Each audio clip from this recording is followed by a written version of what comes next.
안녕하세요. 쓰기윤리와 보고서 쓰기 세 번째 시간입니다.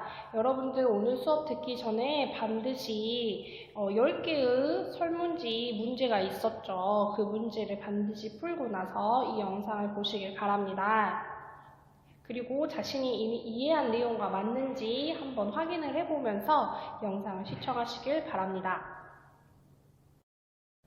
자, 보시면 우리 학교 학생들의 스마트폰 사용 실태에 대해서 강성국, 이혜지, 장재혁, 황희영 학생이 조사를 했습니다. 자, 조사 목적은 우리 학교 학생들의 스마트폰 사용 실태와 스마트폰 사용에 관한 인식을 파악하는 것이고요. 기간과 대상이 나와 있는데 조사 대상은 우리 학교 학생들 중에서 3학년 학생을 대상으로 조사를 하였네요. 139쪽입니다. 자, 첫 번째 머리말에 조사 목적과 조사 방법이 나와 있습니다. 자, 보고서 머리말 부분은요, 조사나 실험의 동기, 목적, 대상과 범위, 조사나 실험 방법 등을 제시합니다. 자, 이 보고서의 조사 목적 보면은요, 조사에 대한 동기가 나와 있는데, 뉴스나 신문 기사를 보면서 우리 학교 학생들의 스마트폰 사용 실태는 어떠할지 궁금해졌다.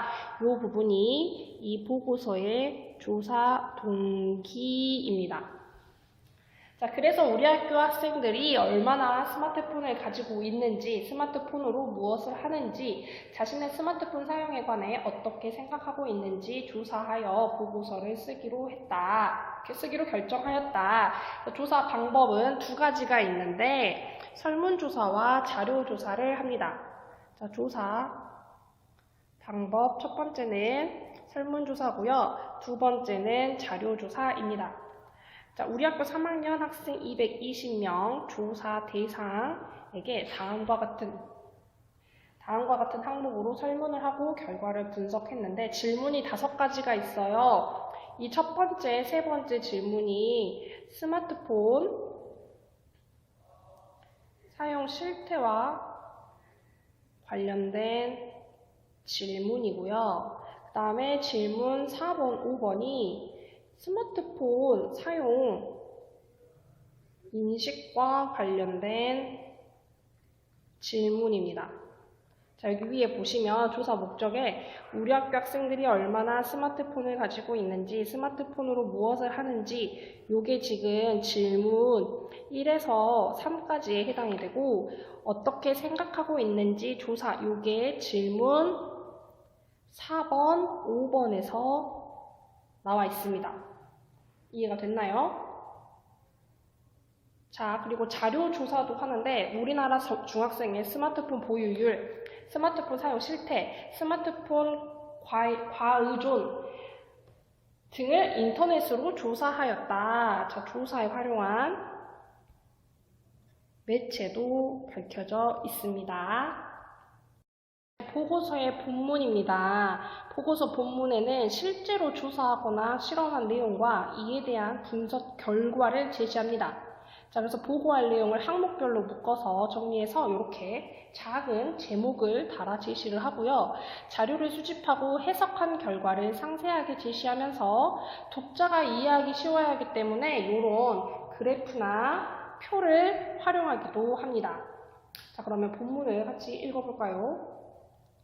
자, 이 설문조사에서 스마트폰을 가지고 있다는 것은 자신이 소유한 스마트폰이 있음을 뜻한다. 자, 지금 설문조사에서 사용한 표현의 의미를 한정했죠. 자, 스마트폰을 가지고 있느냐, 보유하고 있느냐라는 질문에 95.5%가 그렇다라고 얘기했고요. 4.5%가 아니다라고 얘기를 했다라고 설문의 결과를 알려주고 있는데 지금 이런 원그래프를 사용을 하고 있어요. 이러한 원그래프를 사용을 하니까 이렇게나 많은 학생들이 스마트폰을 가지고 있네, 응답 비율을 한눈에 파악할 수 있습니다.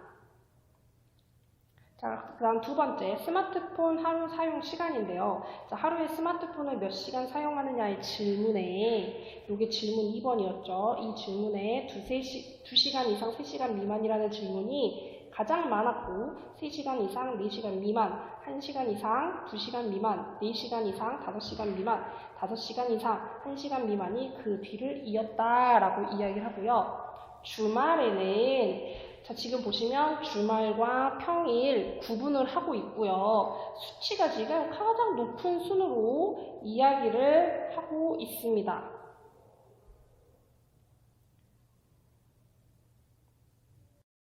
자, 그런데 여러분들 보시면 질문 2에 대한 표를 이렇게 만들어 놨어요. 이 표가 없었다면 우리는 몇 시간 이상, 몇 시간 이상이 제일 많았고, 이것만 보게 되잖아요. 그러면 내용을 한눈에 파악하기가 어렵잖아요. 그런데 이렇게 결과를 표로 제시를 하니까 내용을 한눈에 파악할 수 있고, 그 다음에 이렇게 주말과 평일을 비교도 할 수 있어요. 그래서 수치를 비교할 수 있다 라고 정리할 수 있겠죠. 자, 그 다음은 141쪽입니다. 세 번째 질문이었죠. 스마트폰으로 가장 무엇을 많이 하세요? 라는 질문에 세 가지를 골라 답하게 했는데 역시 수치가 가장 높은 순으로 정리를 해놓고 있습니다.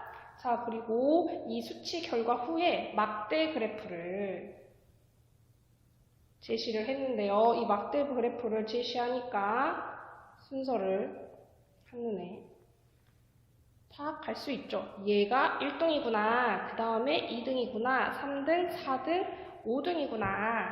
이것을 한눈에 파악할 수 있게 되었죠. 자, 4번입니다. 스마트폰 사용에 관한 인식에 대해서 질문을 하는 거였는데 긍정적이고 부정적인 질문을 둘 다 했어요. 어떤 점이 좋다고 생각하세요? 긍정적인 질문이었고 왜 줄여야겠다고 생각하세요? 이거는 부정적 인식에 대한 질문이겠죠. 자, 스마트폰을 사용하면 어떤 점이 좋다고 생각하느냐? 긍정적인 질문에 45.7%의 학생 역시 가장 많은 수치를 이야기해 줍니다. 스트레스를 풀 수 있다. 새로운 정보를 얻을 수 있다라는 대답이 24.8%, 사람들과 교류할 수 있다 14.3% 등등이 이었다. 자, 얘네들 역시도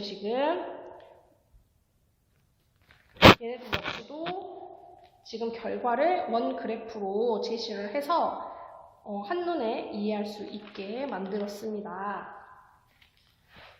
그 다음 장입니다. 142쪽. 자, 스마트폰을 줄여야겠다고 생각한 적이 있느냐? 요거는 스마트폰에 대한 부정적 측면에 대해서 질문을 한 거예요. 역시 가장 많은 수치를 먼저 이야기해 주는데 68.1%의 학생이 그렇다. 스마트폰 사용에 문제가 있다 라고 생각을 한다는 거죠. 그 까닭은 학업 문제, 신체적 문제, 가족관계, 친구관계 문제, 기타가 있었다. 요것 역시도 지금 원그래프로 제시를 하고 있는데 이런 원그래프를 제시를 하니까 각각의 비율을 한눈에 파악할 수 있습니다. 자, 결과 종합 분석입니다. 자, 우리 학교 학생들의 스마트폰 보유율은 95.5%인데 이 결과는 정보통신정책연구원에서 조사한 우리나라 중학생의 스마트 보유율인 92%보다 조금 더 높았다. 보시면 정보통신정책연구원에서 조사했다라는 결과를 가지고 왔는데 이런 공신력이 있는 기관의 발표 자료를 가지고 오면 어떤 효과가 있을까요? 믿을만한 곳에서 가지고 왔기 때문에 이 글을 읽는 독자는 이거 믿을만한데? 라고 생각을 합니다. 따라서 내용의 신뢰성을 높일 수가 있죠. 자, 스마트폰 하루 사용 시간은 평일의 경우 2시간 이상 3시간 미만 사용한다는 대답이 27.6%로 가장 많았고 주말의 경우 4시간 이상 5시간 미만 사용한다는 대답이 29.1%로 가장 많았다. 평일과 주말 사용 시간의 차이는 학교에 가는 날인가 아닌가가 영향을 끼친 것으로 보인다. 지금 주말과 평일의 시간이 왜 차이가 날까? 이 차이의 원인을 조사자들이 분석을 한 것입니다. 자, 자, 주목할 점은 15.2%의 학생이 주말에 5시간 이상 사용한다고 응답한 것이다. 만약 스마트폰 사용 시간을 스스로 조절하기 어려워지면 스마트폰 과의존이 될 수 있으므로 이 수치는 조금 염려되는 부분이다. 이건 누가 염려한 거예요? 조사자들이 염려하는 부분이죠. 자, 스마트폰으로 동영상 시청, 음악 감상을 한다는 대답이 32.2%로 이게 질문 3번에서 제일 많았던 대답이었어요. 이는 스마트폰 사용의 장점을 재미를 얻고 스트레스를 풀 수 있다. 이게 가장 많았던 대답이었는데 연결된다. 지금 자신들의 조사 결과를 분석을 계속해서 하고 있어요. 자, 그 밖에 인상적인 점은 스마트폰으로 무엇을 많이 하느냐는 질문에 기타라고 대답한 학생 가운데 반 넘는 수가 스마트폰으로 공부를 한다고 답한 것이다. 이는 온라인 학습과 관련된 것으로 보인다. 이것도 왜 이런 대답이 많이 나왔을까? 어떤 것이 영향을 줬을까? 영향을 준 것이 무엇인지 조사자들이 분석한 내용입니다. 대답에 영향을 준 것이 무엇인지 분석을 한 내용입니다. 자, 스마트폰을 가지고 있는 학생 가운데 68.1%가 스마트폰 사용을 줄여야겠다는 생각을 한 적이 있다고 답하였는데 이는 스마트폰 사용으로 문제를 겪고 있음을 간접적으로 보여준다. 그리고 스마트폰 사용 시간을 줄여야겠다고 생각할 까닭으로 1등이 뭐였냐면 학업 문제였습니다. 스마트폰 사용으로 공부에 지장이 있음을 짐작할 수 있다. 이는 과학기술정보통신부와 한국정보화진흥원에서 조사한 결과도 비슷하다. 자, 지금 공신력 있는 기관의 조사 결과를 가지고 왔습니다. 그 이유는 뭐를 높이기 위해서였죠? 신뢰성을 높이기 위해서입니다. 심지어 공신력 있는 기관 조사 결과와 우리 조사 보고서의 결과가 비슷하다라는 것을 밝히고 있다는 건 보고서의 결과가 그만큼 믿을만 하지 않을까라고 신뢰성을 높이고 있는 거죠. 자, 이 보고서에 따르면 스마트폰 사용 때문에 청소년이 겪는 가장 큰 문제는 학업 수행에 지장이 있다는 점이라는 것이다. 그래서 맺은말입니다. 자, 이 보고서 맺은말 부분의 특성은요, 그동안 얘기했던 내용을 요약하고 결론을 맺는 형태로 구성이 됩니다. 그리고 보고서를 썼을 때 부족했던 점과 앞으로의 계획을 밝히기도 합니다. 자, 읽어볼까요? 우리는 이 조사를 통해서 많은 학생이 스마트폰을 가지고 있고 스마트폰을 사용하는데 적지 않은 시간을 보내고 있음을 알 수 있었다. 그리고 스마트폰 때문에 생길 수 있는 문제를 걱정하거나 이미 문제를 겪고 있는 학생들이 있음을 알 수 있었다. 지금 자신들의 조사를 통해 알게 된 점을 요약해서 제시하고 있습니다. 스마트폰으로 재미를 줬고 스트레스를 풀고 새로운 정보를 얻는 것도 좋지만 스마트폰 때문에 중요한 것을 놓치고 있는 게 아닌지 돌아볼 필요가 있다. 자신의 스마트폰 사용 습관을 돌아보고 점검해보고 스마트폰을 적절하게 잘 사용하기를 바란다. 요거는 누구에게 바라는 점이에요? 독자에게 바라는 점이겠죠. 자, 그리고 마지막에 보고서 쓰기 윤리에 있었죠. 출처를 밝히고 있습니다. 이러한 곳에서 참고를 했다라고 보고서를 마치고 있습니다. 자, 여러분들 이렇게 우리 학교 학생들의 스마트폰 사용 실태에 대한 보고서를 함께 읽어보았는데요. 자, 이 보고서는 조사 보고서이고요. 주제는 제목에서 나왔듯이 우리 학교 학생들의 스마트폰 사용 실태입니다.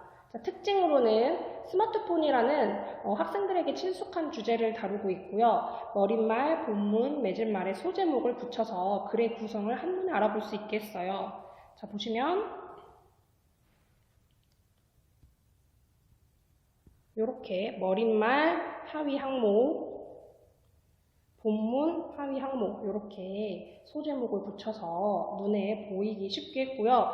그 다음 이런 원그래프나 표, 막대 그래프 활용해서 보고서를 읽는 사람이 이해를 잘 할 수 있도록 도와준 것도 이 보고서의 특징입니다. 자, 여러분들 오늘 배운 내용을 사진을 찍어서 제출을 하시는 게 오늘의 과제이고요. 사진을 찍으실 때에는 138쪽부터 143쪽까지 사진을 모두 찍어서 올리시길 바랍니다. 사진을 찍으실 때 교과서에 자신의 반 번호 이름 반드시 쓰세요. 이상입니다.